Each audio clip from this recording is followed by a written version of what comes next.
Olá, saudações a você, querido inscrito e ouvinte, que está a prestigiar o meu trabalho. Na audição de hoje um conto de Machado de Assis, nomeado A Segunda Vida. Publicado no ano de 1884. Por gentileza, se o meu trabalho lhe trouxe agrado, deixe seu like e se inscreva no canal. Caso obteve uma experiência de desagrado, deixe nos comentários, pois a vossa avaliação será considerada e aplicada. Desde já, agradeço pela preferência e desejo-lhe uma excelente audição. A Segunda Vida. Monsenhor Caldas interrompeu a narração do desconhecido e dá licença? É só um instante. Levantou-se, foi ao interior da casa, chamou o preto velho que o servia, e disse-lhe em voz baixa: João, vai ali à estação de Urbanos, fala da minha parte ao comandante, e pede-lhe que venha cá com 1 ou 2 homens, para livrar-me de um sujeito doido. Anda, vai depressa. E, voltando à sala, pronto, disse ele, podemos continuar. Como ia dizendo a vossa reverendíssima, morri no dia 20 de março de 1860, às 5h43 da manhã. Tinha então 68 anos de idade. Minha alma voou pelo espaço, até perder a terra de vista, deixando muito abaixo a lua, as estrelas e o sol, penetrou finalmente num espaço em que não havia mais nada, e era clareado tão somente por uma luz difusa. Continuei a subir, e comecei a ver um pontinho mais luminoso ao longe, muito longe. O ponto cresceu, fez-se sol.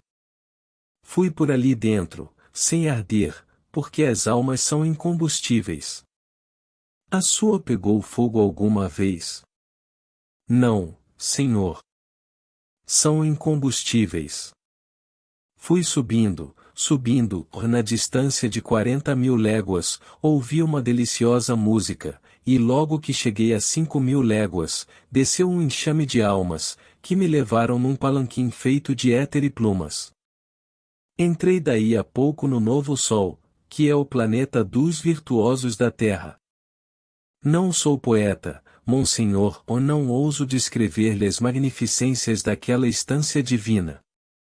Poeta que fosse, não poderia, usando a linguagem humana, transmitir-lhe a emoção da grandeza, do deslumbramento, da felicidade, os êxtases, as melodias, os arrojos de luz e cores, uma coisa indefinível e incompreensível.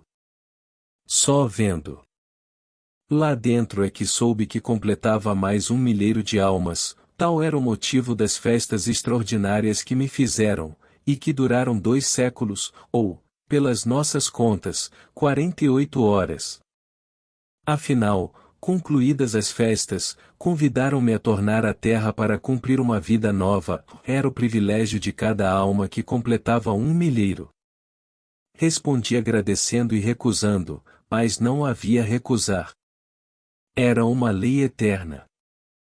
A única liberdade que me deram foi a escolha do veículo, podia nascer príncipe ou condutor de ônibus. Que fazer? Que faria vossa reverendíssima no meu lugar? Não posso saber, depende, e tem razão, ou depende das circunstâncias. Mas imagine que as minhas eram tais que não me davam gosto a tornar cá. Fui vítima da inexperiência, monsenhor, tive uma velhice ruim, por essa razão. Então lembrou-me que sempre ouvirá dizer a meu pai e outras pessoas mais velhas, quando viam algum rapaz em quem me dera aquela idade, sabendo o que sei hoje.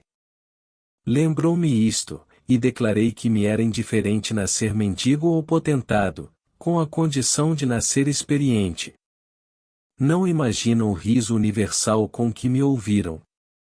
Jó, que ali preside a província dos pacientes, disse-me que um tal desejo era disparate, mas eu teimei e venci. Daí a pouco escorreguei no espaço, gastei 9 meses a atravessá-lo até cair nos braços de uma ama de leite, e chamei-me José Maria. Vossa reverendíssima é Romualdo, não? Sim, senhor, o Romualdo de Souza Caldas.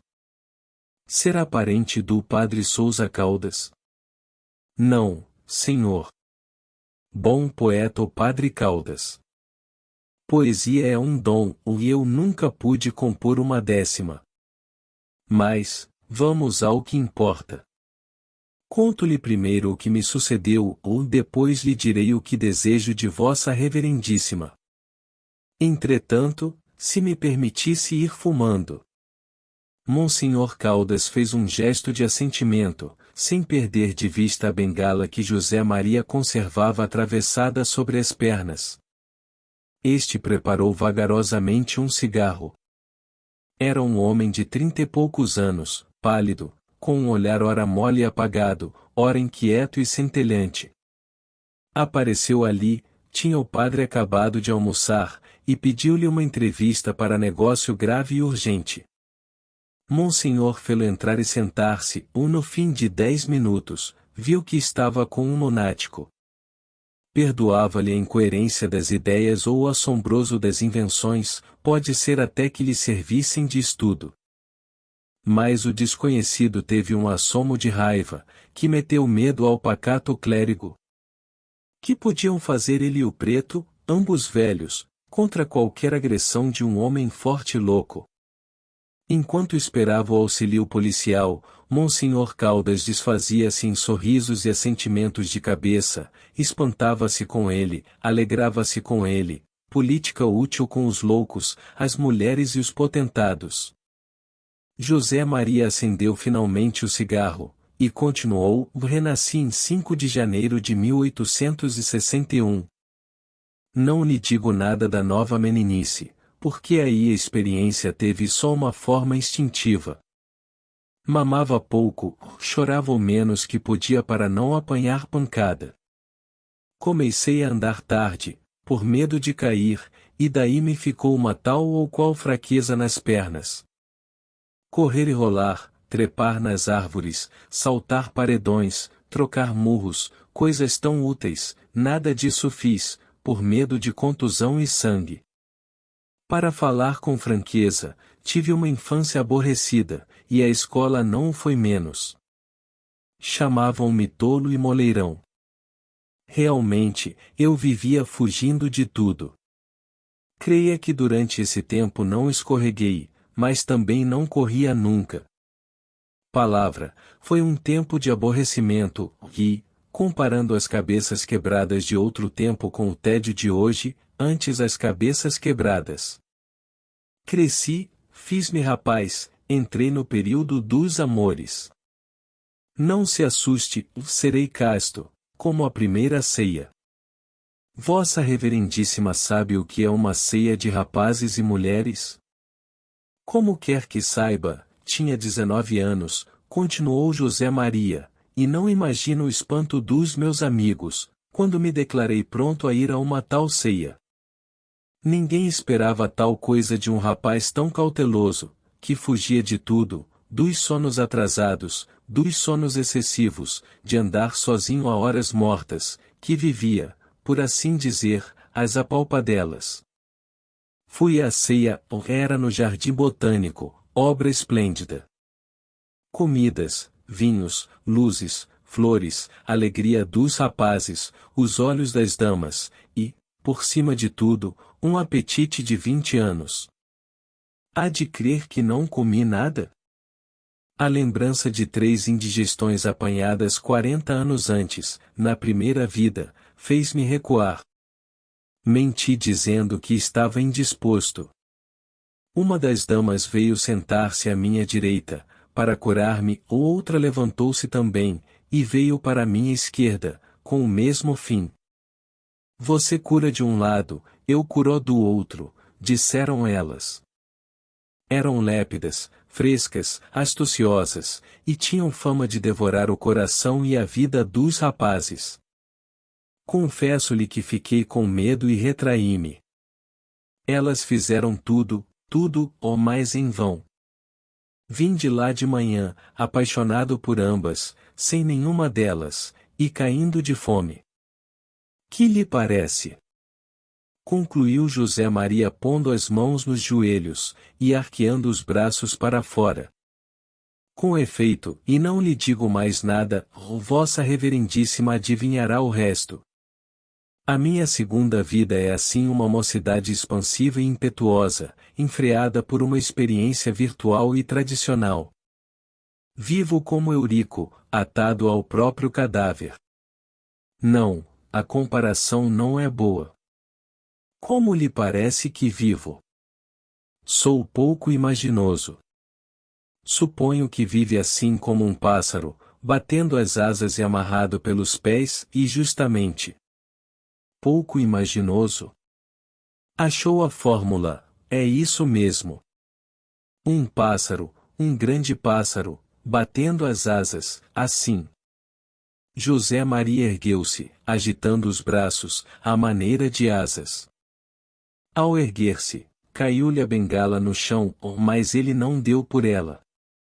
Continuou a agitar os braços, em pé, defronte do padre, e a dizer que era isso mesmo, um pássaro, um grande pássaro. De cada vez que batia os braços nas coxas, levantava os calcanhares, dando ao corpo uma cadência de movimentos, e conservava os pés unidos, para mostrar que os tinha amarrados. Monsenhor aprovava de cabeça, ao mesmo tempo afiava as orelhas para ver se ouvia passos na escada. Tudo silêncio. Só lhe chegavam os rumores de fora, em carros e carroças que desciam, quitandeiras apregoando legumes, e um piano da vizinhança. José Maria sentou-se finalmente, depois de apanhar a bengala, e continuou nestes termos: um pássaro, um grande pássaro. Para ver quanto é feliz a comparação, basta a aventura que me traz aqui, um caso de consciência, uma paixão, uma mulher, uma viúva, Dona Clemência. Tem 26 anos, uns olhos que não acabam mais, não digo no tamanho, mas na expressão, e 2 pinceladas de buço, que lhe completam a fisionomia. É filha de um professor jubilado. Os vestidos pretos ficam-lhe tão bem que eu às vezes digo-lhe rindo que ela não enviuvou senão para andar de luto. Caçoadas. Conhecemo-nos há 1 ano, em casa de um fazendeiro de Cantagalo. Saímos namorados um do outro. Já sei o que me vai perguntar, por que é que não nos casamos, sendo ambos livres, e sim, senhor. Mas, homem de Deus. É essa justamente a matéria da minha aventura. Somos livres, gostamos um do outro, e não nos casamos, e tal é a situação tenebrosa que venho expor a vossa reverendíssima, e que a sua teologia ou o que quer que seja, explicará, se puder. Voltamos para a corte namorados. Clemência morava com o velho pai, e um irmão empregado no comércio, relacionei-me com ambos, e comecei a frequentar a casa, em Matacavalos.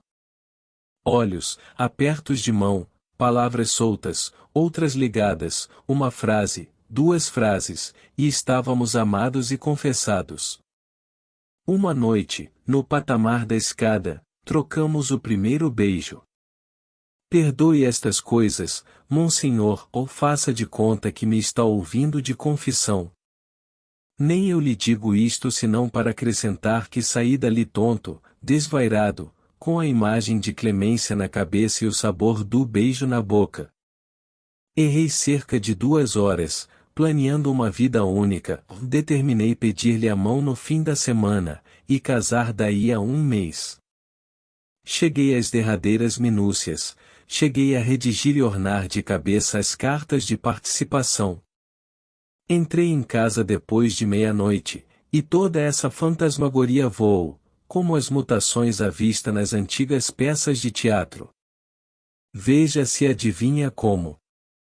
Não alcanço, e considerei, no momento de despir o colete, que o amor podia acabar depressa, tem-se visto algumas vezes.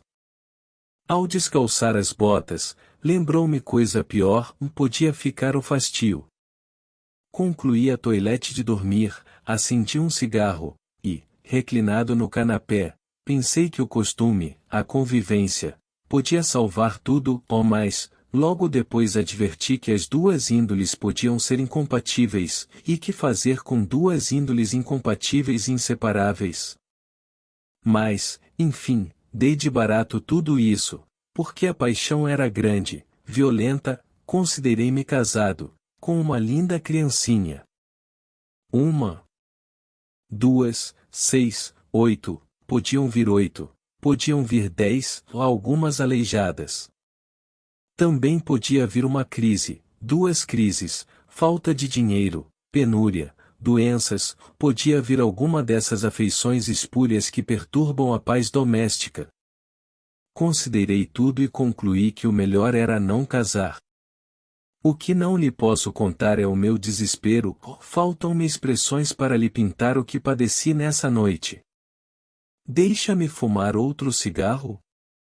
Não esperou resposta, fez o cigarro, e acendeu-o. Monsenhor não podia deixar de admirar-lhe a bela cabeça, no meio do desalinho próprio do estado, ao mesmo tempo notou que ele falava em termos polidos, e, que apesar dos rompantes mórbidos, tinha maneiras. Quem diabo podia ser esse homem?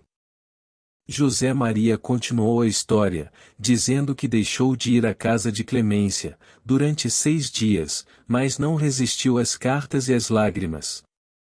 No fim de uma semana correu para lá, e confessou-lhe tudo, tudo.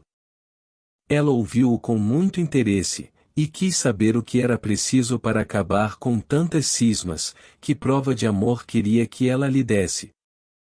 A resposta de José Maria foi uma pergunta. Está disposta a fazer-me um grande sacrifício? Disse-lhe eu. Clemência jurou que sim. Pois bem, rompa com tudo, família e sociedade, venha morar comigo, casamo-nos depois desse noviciado. Compreendo que vossa reverendíssima arregale os olhos.